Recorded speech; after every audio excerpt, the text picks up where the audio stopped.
बिस्मिल्लाहिर्रहमानिर्रहीम। नाज़रीन, मैं हूँ हयात यूसुफ से और आप देख रहे हैं ज़मक टीवी। आज मैं मौजूद हूँ औरंगी टाउन 4 नंबर में, और आज वीडियो बनाने का मकसद ये है कि यहाँ पाकिस्तान पीपल्स पार्टी की तरफ से एक बेहतरीन स्टेडियम बनाने का ऐलान किया था, जो कि इस पर काम जारी है। और ये स्टेडियम रहमान बाबा स्टेडियम के नाम से मौसूब है, जो कि इंशाअल्लाह कुछ ही वक्त बाद ये एक बेहतरीन स्टेडियम बन जाएगा। इसी वजह से वीडियो रिकॉर्ड कर रहा हूँ कि जहाँ सिंध हुकूमत या पाकिस्तान पीपल्स पार्टी पर हम तनकीद करते हैं, तो वहाँ अगर पाकिस्तान पीपल्स पार्टी या सिंध हुकूमत या कोई भी पार्टी या कोई भी हुकूमत कोई अच्छी काम करे या कोई अच्छा ऐसा इक़दाम करे जिसमें पब्लिक का फ़ायदा हो, तो उसे हमें ज़रूर अप्रिशिएट करना चाहिए।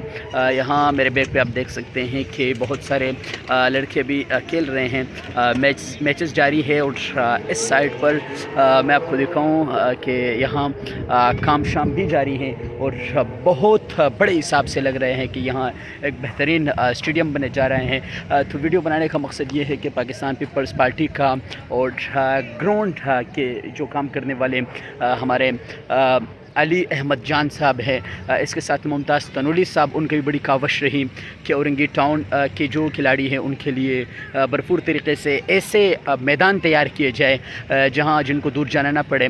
इस ग्राउंड के सबसे अहम बात यह है कि इसी मैदान में ये आप देख सकते हैं, अभी ये काफ़ी हद तक जो है काफ़ी अरसे से कराची में बारिशें नहीं हुई, तो इसके सबब ये थोड़ा सा मैदान अच्छा है। बहरहाल ये बहुत ज़्यादा यहाँ खड्डे होते थे। ये एक इससे तारीख़ी ग्राउंड है, यहाँ पाकिस्तान के कई इंटरनेशनल खिलाड़ी खेल चुके हैं, जिसमें अनवर अली साहब यहाँ खेल चुके हैं। और मैंने सुना है कि हमारे जो एक नए खिलाड़ी हैं इब्रार अहमद भाई, वो भी यहाँ खेल चुके हैं। इस तरह बहुत सारे क्रिकेटर्स जो है वो यहाँ आ चुके हैं। तो ये एक बड़ा तारीख़ी ग्राउंड है, और इंशाअल्लाह कि एक अंदाज़े के मुताबिक या मेरे मालूमात के मुताबिक 1 साल के अंदर जो है ये ग्राउंड बेहतरीन तैयार हो जाएगा। तो ज़रूर ये वीडियो आगे नशर कीजिएगा, और उन तमाम सियासी लोगों का, उन तमाम सियासी पार्टियों को ज़रूर अप्रिशिएट करें जो कि इस तरह के अच्छे इक़दामात कर रहे हैं। बहुत शुक्रिया।